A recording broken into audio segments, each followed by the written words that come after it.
1 Corinthians 7. Instruction on marriage. Now, regarding the questions you asked in your letter, yes, it is good to abstain from sexual relations. But because there is so much sexual immorality, each man should have his own wife, and each woman should have her own husband. The husband should fulfill his wife's sexual needs, and the wife should fulfill her husband's needs. The wife gives authority over her body to her husband, and the husband gives authority over his body to his wife. Do not deprive each other of sexual relations, unless you both agree to refrain from sexual intimacy for a limited time so you can give yourselves more completely to prayer. Afterward, you should come together again so that Satan won't be able to tempt you because of your lack of self-control. I say this as a concession, not as a command. But I wish everyone were single, just as I am. Yet each person has a special gift from God, of one kind or another. So I say to those who aren't married, and to widows, it's better to stay unmarried, just as I am. But if they can't control themselves, they should go ahead and marry. It's better to marry than to burn with lust. But for those who are married, I have a command that comes not from me, but from the Lord. A wife must not leave her husband. But if she does leave him, let her remain single, or else be reconciled to him. And the husband must not leave his wife.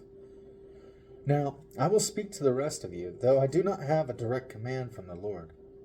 If a fellow believer has a wife who is not a believer, and she is willing to continue living with him, he must not leave her. And if a believing woman has a husband who is not a believer, and he is willing to continue living with her, she must not leave him. For the believing wife brings holiness to her marriage, and the believing husband brings holiness to his marriage. Otherwise, your children would not be holy, but now they are holy. But if the husband or wife who isn't a believer insists on leaving, let them go. In such cases, the believing husband or wife is no longer bound to the other, for God has called you to live in peace.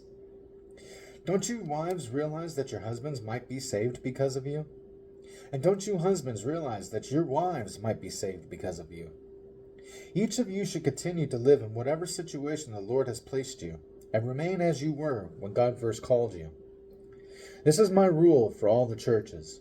For instance, a man who was circumcised before he became a believer should not try to reverse it. And the man who was uncircumcised when he became a believer should not be circumcised now. For it makes no difference whether or not a man has been circumcised. The important thing is to keep God's commandments. Yes, each of you should remain as you were when God called you.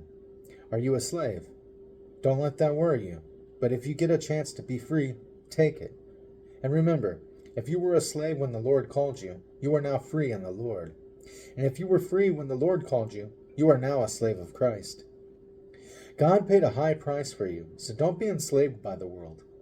Each of you, dear brothers and sisters, should remain as you were when God first called you. Now, regarding your question about the young women who are not yet married, I do not have a command from the Lord for them. But the Lord in His mercy has given me wisdom that can be trusted, and I will share it with you. Because of the present crisis, I think it is best to remain as you are. If you have a wife, do not seek to end the marriage. If you do not have a wife, do not seek to get married. But if you do get married, it is not a sin. And if a young woman gets married, it is not a sin. However, those who get married at this time will have troubles, and I am trying to spare you those problems. But let me say this, dear brothers and sisters, the time that remains is very short. So from now on, those with wives should not focus only on their marriage. Those who weep or who rejoice or who buy things should not be absorbed by their weeping or their joy or their possessions. Those who use the things of this world should not become attached to them, for this world as we know it will soon pass away. I want you to be free from the concerns of this life. An unmarried man can spend his time doing the Lord's work and thinking how to please Him. But a married man has to think about his earthly responsibilities and how to please his wife. His interests are divided.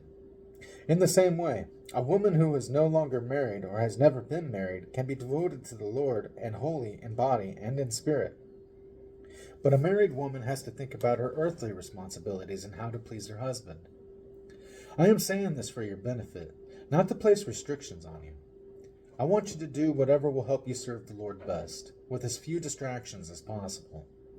But if a man thinks that he's treating his fiancée improperly and will inevitably give in to his passion, let him marry her as he wishes. It is not a sin. But if he has decided firmly not to marry, and there is no urgency, and he can control his passion, he does well not to marry. So the person who marries his fiancée does well, and the person who doesn't marry does even better. A wife is bound to her husband as long as he lives.